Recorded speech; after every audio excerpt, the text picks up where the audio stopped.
बेमौत इस दुनिया से चले गए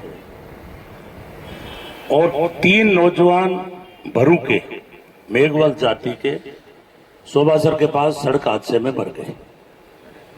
भरू से भी मेघवाल समाज से कितने लोग आ रहे हैं भाई? बाबूलाल हाथ खड़े करके बताओ कितने? 100 लोग। हमारा टेंट छोटा पड़ रहा है, ये मैं फील कर रहा हूं। 3 लड़के हमारे गांव गैरसर में मेघवाल समाज के ट्रक मार के चला गया। ट्रक टोल में पकड़ा गया था, लेकिन आज तक इस प्रशासन की लापरवाही के कारण वो ट्रक भी गिरफ्तार नहीं हुआ है। वो गैरसर वाले हाथ खड़े करके बताओ भाई, गैरसर या पीछे है? बाबूलाल, गैरसर के लोग किधर हैं? 100 आदमी हैं, उधर खड़े होंगे क्योंकि टेंट छोटा पड़ गया। 100 आदमी वहां से आए, छाया में खड़े हैं। आगे बुला लो बाबूलाल। गैरसर वाले जो मृतक के पिता हैं वो आगे आ जाएं दोनों, और भरू वाले भी आगे आ जाएं। 6 आदमी इनके पास आ जाए। बाकी मैं खुद फील कर रहा हूं क्योंकि पहले दिन धरना था, घटना को दिन ज्यादा हो गए थे तो हमें थोड़ा शंका रहा। रामनिवास जी ने कहा था कि टेंट अपने पीछे लगाओ, संख्या ज्यादा आएगी, लेकिन दिन ज्यादा हो गए थे। कुछ ये लड़का जो बोला वो ठीक बोला कि हमारा जो नाई समाज है, महेंद्र जी हमारे हैं, लेकिन अधिकतर वोट आज भी शहर में जो नाई समाज का है वो बीजेपी की तरफ जाता है। मैं उसका बुरा नहीं मानता, ये डेमोक्रेसी है, आपका वोट है, आप चचे उसको दो। आज हम वोट के लिए नहीं बैठे हैं। या तो मेघवाल समाज के 200-300 लोग आए, मैं उनको भी कहना चाहता हूं, अगर आपको कोई अर्जुन राम जी की गलतफहमी है, यहां बोलने की जरूरत नहीं है, सीधे 100 आदमी लेके अर्जुन राम के घर चले जाओ। 4 बार एमपी बनाया है 36 को हमने। अगर किसी भी मेघवाल के आदमी ने अर्जुन राम का यहां समर्थन किया, मैं 2 मिनट में कान पकड़ के उसको बाहर निकाल दूंगा, ये ध्यान रख लेना। हम तो मोदी से लगा के भजनलाल तक और कलेक्टर एसपी सबकी क्लास लेंगे, ये ध्यान रख लेना। अपने रास्ता क्लियर कर लो। आप मुझे बताओ कि हम किसके खिलाफ बोले? कोर्ट के खिलाफ बोले? किसी सिपाही के खिलाफ बोले? हम थे कल राज के अंदर, कन्हैयालाल की डेथ हुई फतेहपुर के अंदर, लोग उतर गए हिंदूवाद के नाम पर सड़कों पर। 50 लाख रुपए और संविदा में 3 लोगों को नौकरी हाथों हाथ मुख्यमंत्री अशोक गहलोत ने दी। 1 करोड़ रुपए दिए राजेंद्र जी के। जालोर के अंदर मेघवालों को लड़का एक खत्म हो गया, मैं आज से 32 लाख रुपए दे के आया, मैं आज से मंत्री था। अगर भजनलाल जी, मोदी जी, अर्जुन जी में अगर चिंता है कि हमारा वोट सड़क पे बैठा है तो हमें क्यों धरने पे देने के लिए मजबूर कर रहे हो? हम तो कहते हैं कि आप अपने वोटरों को चुग लो और अर्जुन राम जी अपने घर बुला लो और इनके आंखों आंसू पहुंच लो, इनकी मांग पूरी कर दो। हमें धरने लगाने का शौक नहीं है, हम तो कैबिनेट मंत्री रहे हुए हैं। कौन बैठना चाहता है धूप के अंदर आज? लेकिन भाई महेंद्र जी जब मुझे वहां लेके गए नोखा में, मैंने देखा कि एक का जो लड़का है वो बिल्कुल गरीब सा बैठा है। क्या खड़ा? इसको खड़ा करो। अब एक जिस पिता की डेथ हुई है, ये उसका बेटा है। मुझे बताओ, अब आप देखिए ये क्या पोजीशन है इसकी, अच्छी तरह से देखो इसको, इसको, और ये उनके पिताजी है। अब ये बच्चा है, मुझे बताओ ये घर कैसे चलेगा? अगर राज में शर्म है तो तुरंत इसको उठा के ले जाए, इसकी पूरी भरण पोषण की पूरी व्यवस्था कर दे। हम धरना 2 मिनट में खत्म कर देंगे। मैंने कहा तुम एक नए लड़कों को भेज करके और हमारे धराने को डिस्टर्ब कराने के लिए पार्टी की बात करते हो? हमें सिखाने की जरूरत नहीं है, बीच में किसी को बोलने की जरूरत नहीं है। अगर बीजेपी का समर्थन करता है तो सीधी आके माइक से घोषणा करे कि मैं बीजेपी का नेता हूं, मेरी अर्जुन राम से बात हुई है, मेरी भजनलाल से बात हुई है और इनकी ये मांग है, पूरी हो गई। हम उसी टाइम हमारा धरना टेंट समेट के घर चले जाएंगे। हम किसी को गाली देने के लिए नहीं बैठे हैं, हम तय करके बैठे हैं, ध्यान रख लेना। और आज हमारी आमसभा है, हम उसमें घोषणा भी करवाना चाहते हैं कि हमने यह तय किया है कि मैं अभी 1 बजे आया, क्योंकि मुझे पता था कि लोग सारे आ जाएं। अनिश्चितकालीन धरना मैं पहली बार नहीं दे रहा हूं, पहले भी दिए, पर आज मैं जिनके बीच धरना दे रहा हूं, मैं मानता हूं कि हमारे नाई समाज, सुनार समाज, कुम्हार समाज, ये लोग धरनों में कम आते हैं। वैसे ही अपन काम करते हैं, उठते ही दुकान में चले जाते हैं, शहर के लोग कम आते हैं। आज नए लोगों का धरना है, इसलिए कुछ हम आपसे सीखेंगे, कुछ आप हमसे सीखेंगे। हमारी एक ही मांग है कि प्रत्येक परिवार को 50 लाख रुपए की सहायता दी जाए, एक एक परिवार के एक एक आदमी को संविदा में नौकरी दी जाए। अन्यथा अगर महीना भर भी धरना देना पड़ेगा तो गोविंद राम आपको यहां बैठा मिलेगा। राज की हिम्मत है तो लाठी चला के देख ले, जेल में जा सकते हैं, पहले भी लाठियां खाई है, जेलों में रहे, मुफ्त में भी लड़े, लेकिन हमारा आंदोलन गांधीवादी तरीके से चलेगा। हम लोग नहीं कहेंगे कि आप जाओ पुलिस से लड़ो, हमारा पुलिस से झगड़ा ही नहीं है, हमारा झगड़ा है राज से।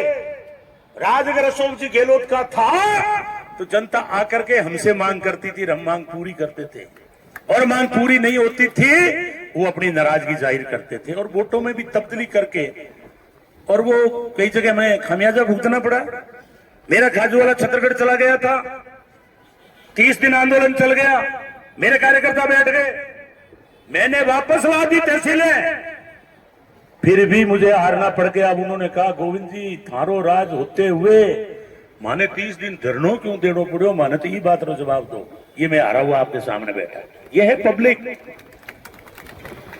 मजाक उड़ा दी, एक दो लड़कों को नए नए को भेज देते और एक समर्थन करने खड़ा हो जाता है। राजनीति करनी पड़ेगी, यही कौमें है जो राजनीति नहीं कर रही है, अन्यथा कन्हैयालाल का गला कटते ही 50 लाख 1 करोड़ रुपए और 3 को नौकरी। नाई समाज है सीधा समाज, सुबह दुकान में जाता है, शाम तक मेहनत करता है। तो एक महेंद्र कार्यकर्ता मिला है, उससे भी पक्का करने में आपको 25 दिन लगे। मैंने कहा महेंद्र जी पक्का कर लो, वो कहेंगे तो हम 1 दिन बैठेंगे, वो कहेंगे तो उन्होंने कहा नहीं, अनिश्चितकालीन धरने पे बैठा है, हमने मन बढ़ा लिया। इसलिए हमारी मां और बेटी और जो मृतक है, हमने सबसे पहले उनसे सहमति ली है।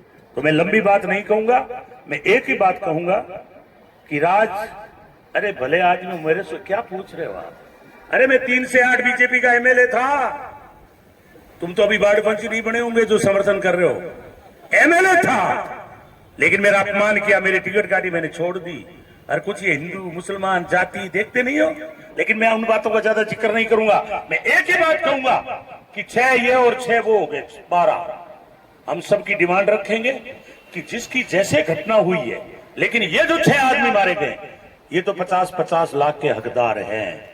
और यदि लंबी लड़ाई करने के मूड में हो तो आज तो हमारा टेंट छोटा हो गया, लेकिन कल हो सकता है कि संख्या आएगी। अभी तो आप पीड़ित परिवार संख्या लेकर के आए, नई समाज आया है आज जिसमें 1000 आदमी आए, मेघ वालों के 100 आए, यहाँ पूरा जिला बुलाएंगे और पहले कहेंगे कि किसी की अर्जुन नाम की पीड़ है या भजनलाल की पीड़ है तो वो हमारे धरने पे नहीं आए, क्योंकि हम मांगेंगे किससे, बताओ मुझे राज में कौन है। मैं बता रहा हूं 20 घटनाएं मेरे पास में पड़ी है कि दलित मारा जाता था, कोई ओबीसी का मारा जाता था, कन्हैयालाल भी दर्जी था। हम लोग घर जाकर के पैसा दे के आते थे। अरे भाई राज में हिम्मत है तो घर जाकर के इनको राजी कर दो, अभी तक तो बैठने के लिए नहीं आए हो, क्या बातें कर रहे हो आप। मुख्यमंत्री आके गए और मुख्यमंत्री नोखा के घर में नहीं जा सकते, ज्ञापन नहीं लिया आपने। इसलिए देखो डॉक्टर अंबेडकर ने जो संविधान बनाया है, या तो राज में होते हो तो राज की ताकत से काम कराओ। बीजेपी का दावा वो करे जो कहे कि मैं अभी बीजेपी से उनके दांत में से पैसा निकाल के ले आऊंगा, हम उनके पीछे हो जाएंगे। अन्यथा बीजेपी के होते हुए भी अगर आप इनको सहायता करना चाहते हो तो फिर आपको राज के खिलाफ बोलना पड़ेगा। मैं ये नहीं कहता कि अभी पार्टी छोड़ दो, पार्टी का चुनाव तो 4 साल बाद है भाई। अब मैं तो मान लो पार्लियामेंट लड़ूंगा नहीं लड़ूंगा परिसीमन होगा, अर्जुन राम हम लड़ेंगे एक सामान्य लड़ेंगे, वो तो आगे समय बताएगा। मेरी विधानसभा खाजूवाड़ा है, नोखा अलग है, सब अलग अलग है। और मैं आपसे एक ही बात कहता हूं, ये आपका हौसला देख करके मुझे लग रहा है कि आप इनको न्याय दिलाना चाहते हो। तो मैं लंबी बात न कहते हुए मैं आपसे एक ही बात कहूंगा कि हम तो राज के खिलाफ बोलेंगे। देखो क्योंकि राज के खिलाफ बोलना बिना दूजे को नहीं पाने जितने थोड़ो सेक नहीं लागी नहीं तो वो लोग कैसे आएंगे भाई। हम गाली नहीं देंगे किसी को भी, हम तो लाड प्यार से कहेंगे, हो सकता है भजन वालों को भी बुला लेंगे, भजन भी गवाएंगे, हमारे में कमी बहुत है। लेकिन जब तक हमारी मांग पूरी नहीं होगी हमारा धरना यहां से नहीं उठेगा। या फिर सब मिलकर आप कह दोगे कि राज ढीठा हो गया कुछ नहीं देगा, फिर उस दिन उठेंगे। आज हम 4 बजे या 3 बजे अभी तय कर लेंगे, कलेक्टर को हमारी टीम जाएगी, ज्ञापन देगी, उसमें मैं नहीं जाऊंगा। मैं तो उसी दिन जाऊंगा जिस दिन यहां भर देंगे कि ये साहब तुम्हारे ये समझौता है, ये इतना पेमेंट लो और ये नौकरी लो, उस दिन जाके कलेक्टर को धन्यवाद दूंगा, उससे पहले मैं नहीं जाऊंगा। हमारे रामनिवास जी और महेंद्र जी ये लोग जैसे तय करेंगे वैसे हम करेंगे, और बड़ी जो लड़ाई है वो आपको लड़नी है। संख्या रहेगी तो लड़ाई लड़ी जाएगी। लेकिन मैं ये कह रहा हूं कि आज जिस आपका हौसला है उस हौसले के आधार पर घोषणा कर रहा हूं कि यहाँ 20,000 लोग मैं लाके दिखा दूंगा आपके समर्थन में, 20,000। इसलिए आप मजबूती रखें, शांति रखें, किसी को गाली गलौज नहीं करना है। जो संवैधानिक भाषा में कानून के तहत जिस तरह से डिमांड होती है, जो भी वक्ता है वो अपनी बात कहें, और जो भरू और वो अपना गैर सर वाले आगे या अभी भी नहीं आए, आगे ना कितने लोग हो, 100 आदमी। आपके जो 2 मृतक के पिता हैं वो आगे आ जाए, या जगह मिले वहां मिल बैठ जाओ, आज दिखाओ और कल बढ़िया टेंट लगाएंगे, उनके फोटो ला दो, उनका ज्ञापन बना के ले आओ, ताकि 6 के साथ में वो भी ज्ञापन देंगे। क्यों भाई, सहमत हो सब? क्योंकि वही अपने ही वो ठीक है, प्रायोरिटी तय गवर्नमेंट कर लेगी। पुल वालों का तो देखो 50-50 हजार का हक है। अब मान लो वो बच्चे एक्सीडेंट में 50 लाख, और उनमें अगर कोई कम गलती है तो कम दे दो। लेकिन ये थोड़ा ही है कि गरीबों को आप ट्रक बरामद नहीं करो। आज ट्रक वहां टोल में से निकला है, इसलिए हमने उनको भी बुलाया है।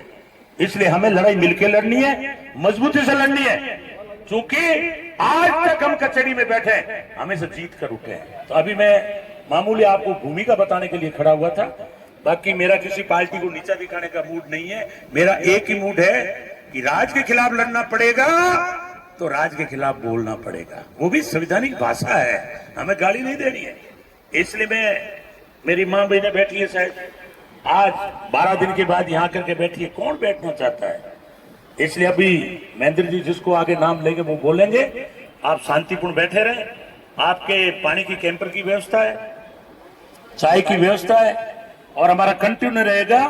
तो हमारा कल से यहाँ दिन भर भोजन की भी व्यवस्था रहेगी। हम सारा प्री प्लान बैठे, हम अंधेरे में नहीं बैठे। जो भी अच्छा संपन्न आदमी है, कोई सहयोग करना चाहे तो वो आकर के, हमारा एक कार्यकर्ता कोई श्याम जी या ओम जी किसी को नियुक्त कर देंगे, कोई 2000 कोई 5000, जो भी हमारा आंदोलन हुआ है वो हमेशा चंदों से चलता है। वाजिब देगा वो ठीक है, नहीं तो हम संकल्प करके बैठे, चाहे इनके लिए भीख मांग के लानी पड़े, लेकिन टेंट की, माइक की, पानी की और खाने की और चाय की पूरी व्यवस्था चलेगी। धन्यवाद।